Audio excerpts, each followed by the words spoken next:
Well, apparently the administration feels that we have achieved a successful negotiation for a peaceful settlement in Vietnam.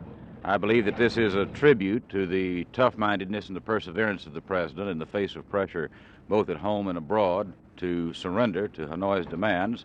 I believe it will be a peace with honor, and I believe it will be one that will preserve the credibility of the United States as a deterrent to aggression. I've always supported the president's policy on Indochina, and I'm proud to support him now.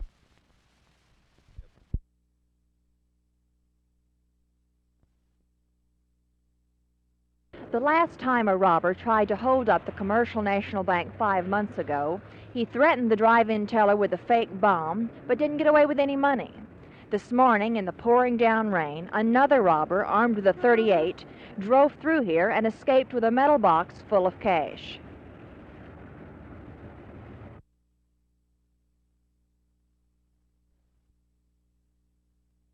No, but we find in some of our previous crackdowns in other cities, we have found that some of these people are not eligible to be licensed. For instance, recently we made an arrest on a person who was in the burglar alarm business, and he was out on probation at the time for burglary himself. On another occasion, we found a fellow who had been convicted of 27 felonies, including a safe burglary or 3 safe burglaries in the state of Oklahoma, and had actually served about 15 to 20 years in the penitentiary. So he was not eligible to get a license. Are you going to keep on your investigation until you get all these people? Yes, we are, and I might say that there are many legitimate people in business who are not licensed, and we expect to continue our investigation until everyone who is in the private security business complies with the law. Thank you very much.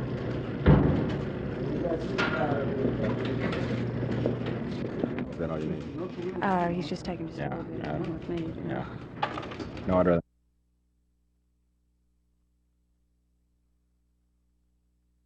We feel that this is something that is unjust, and it's something that will be taken to our legislative members of our state legislation, that it should be resisted to require local delivery firm to live under laws and guidelines of these other people who are in law enforcement and protection service.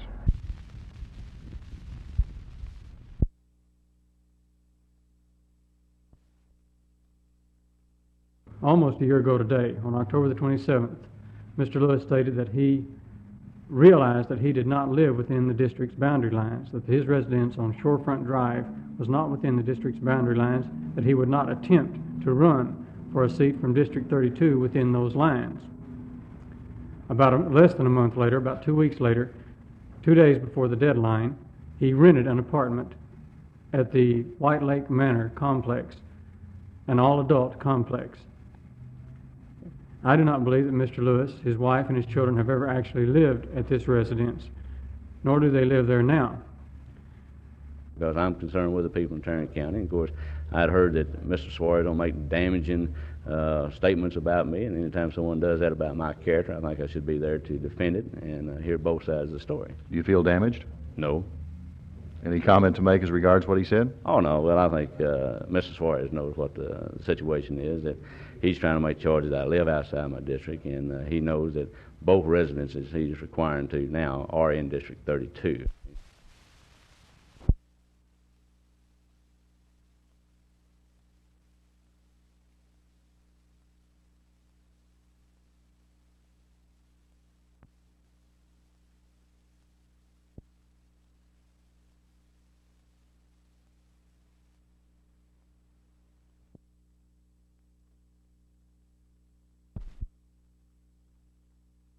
Well, I think in goal we're stronger. We have 2 fine goaltenders, as good as there is in minor hockey, and a new goaltender along with Michelle Dumas, a young visor, is a tremendously talented young goaltender, and the fans are going to enjoy his play and his coolness under fire for the season. Our defense is every bit as strong, as we have 3 returnees, We have an excellent young fellow out of Denver University, Mike Christie. He's rugged, handles the puck well, has an excellent shot. And young Ian McKegney, who has to work on his checking a bit, but he's extremely talented with the puck, very intelligent, and I think that our defense is as good as last year. Our wings are a little bit faster on the right side and on the left side. We do have that immediate problem at center ice, but I'm hoping this will be rectified in the near future. Nothing so far to make you really lose your temper, though. Well, not really. As they say, I'm short-fused. I understand. Was there a situation on the road where you had some hassling from the fans? Well, I really did. I got ejected in a game in Portland, very unintentionally on my part, believe me. I just went over to question a call at the end of the second period in Portland, and the referee he skated away, and I just happened to tug at his sweater a little bit, and he ejected me out of the game. That's against the rules. He was entirely right. I left the game, and the fans started heckling me from the seats out there, blowing air horns and cowbells, etc. So I really, you take your life in your hands in some of these buildings by doing that. Well, Saturday night you get the Haven of Fair Park Arena, so that'll help a little to have the hometown fans. Some of our people behind us.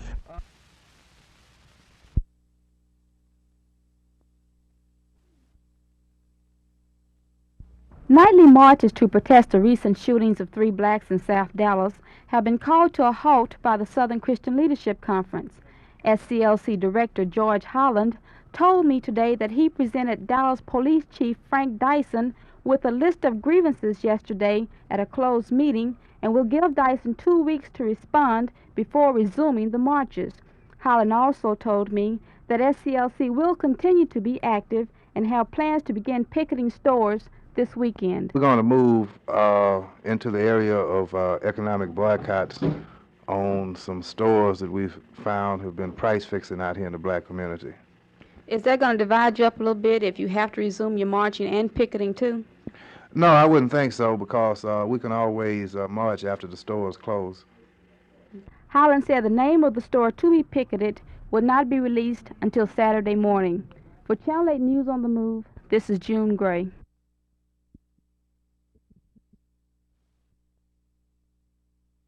At the time a request from the bargaining committee is made to this executive board again for a strike vote, the membership will be given due notice that there will be a strike vote called.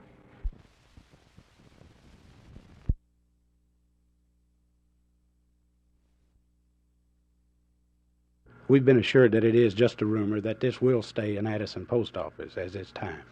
Where did that assurance come from? From both Congressman Collins and Senator John Tower, and from the Postal Authority here in this district. No, as the local U.S. Postal Service has given you confirmation that you will maintain a U.S. Post Office. Right. For how long? That's an indefinite thing. They don't know whether they're going to survey the area and decide what they need to do.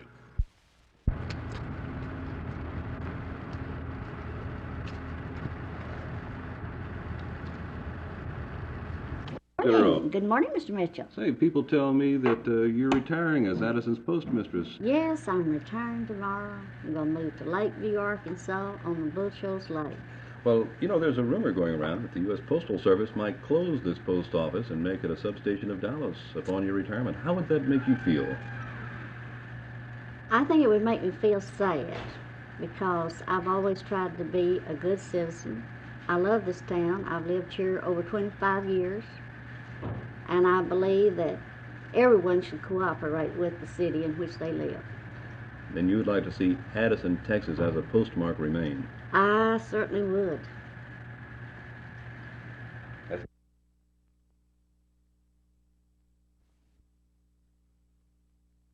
Well, Judy, it shows that we have a definite and urgent need for a performing arts center to be built in the city of Dallas in the next decade. And it also shows that the best place for a performing arts center will be downtown Dallas, and it even pinpoints it further as to a location which the city already owns on the corner of Young and Griffin Street, which is about 180,000 square feet. We bought this property several months back, and it is going to be used for a performing arts center. We just recently renovated a music hall across town. What's going to happen to that? Well, that's another thing that's brought out in the study. The music hall will be used in 1973 more than 348 days, so there's no spot for the arts to expand. If they do need other facilities, there's nowhere for them to go. And so that it's logical that we're going to need to have better facilities and more facilities on down the road.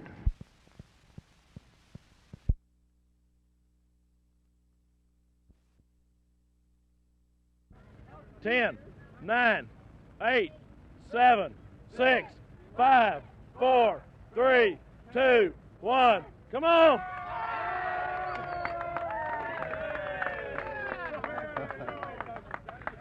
Well, you have wound up a process here today that began, what, 24 days ago, I guess it was.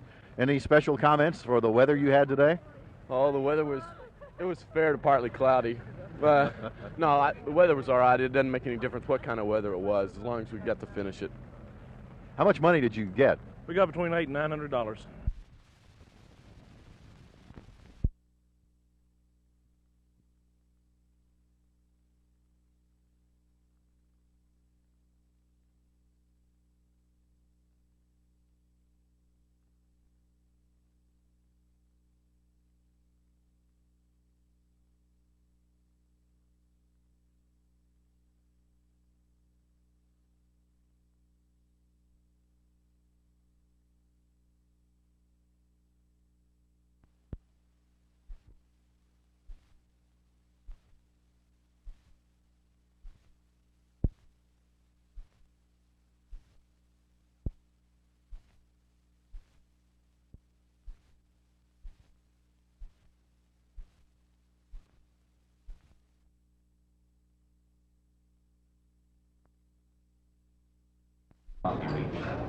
But, and of course, we cannot say just at what point. Rather than make a speech now at this point, I think I would prefer to submit to your questions. At the time when the ceasefire is in being and the American withdrawal is underway.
Service, Mark Corson of Dial the Messenger Incorporated, J.P. Mason of Sentinel Security Systems Company, and Pat Shea of Telguard, and one other. In 1971, the legislature amended our act and included people.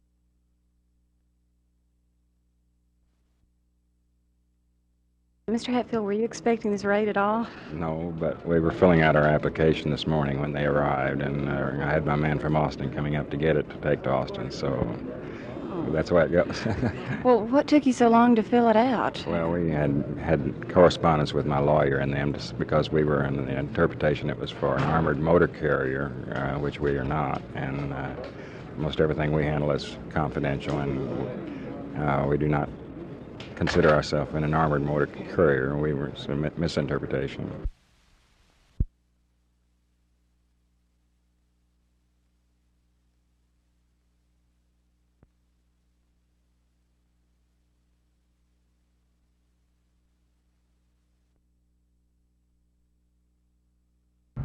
Heavy.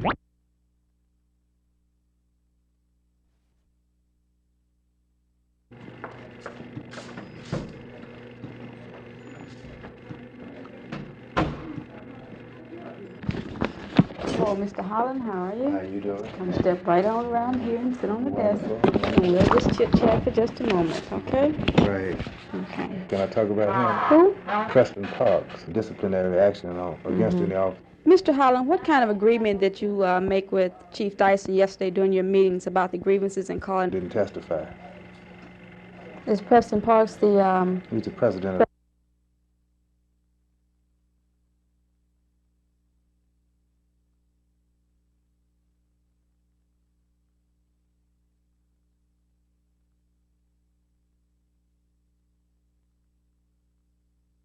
Dallas Police Association.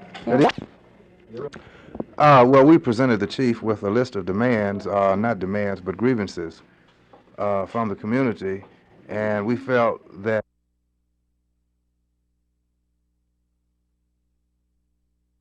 district manager, what was his attitude?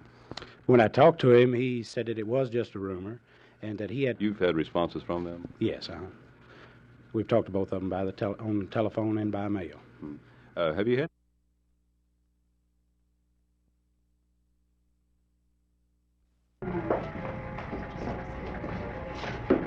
And then I asked you to start building.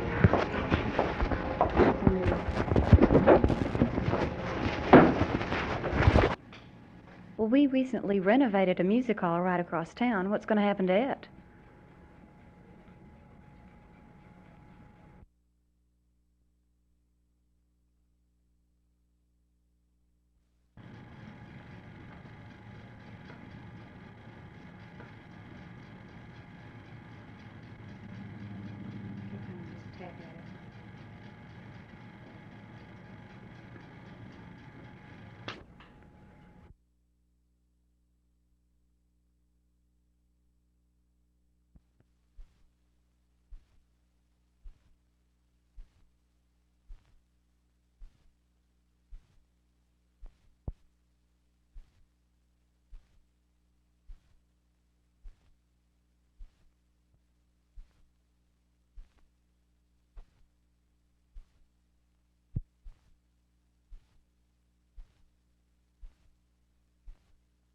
Here.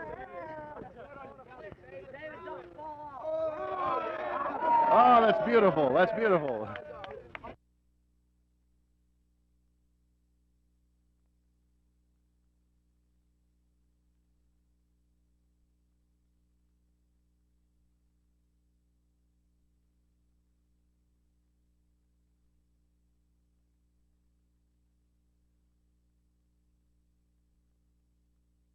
Hopefully and probably, the war in Vietnam will be ended and a settlement reached within the coming months. To me, it is inconceivable that such an end result would be in prospect if we had not committed sizable military forces to Southeast Asia.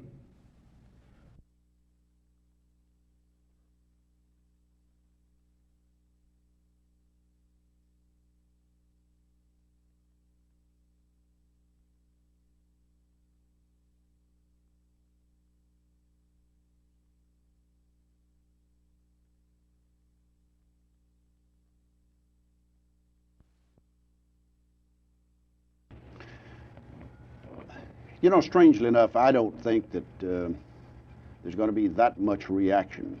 I think the American people have felt all along that President Nixon was committed to seeking an end to this war in South Vietnam, that he was going to do it regardless of the timing. He was going to do it whenever Hanoi would agree to do it. And I'm just delighted that it's now clear that, or seems to be clear, that Hanoi is willing to bring the fighting to an end.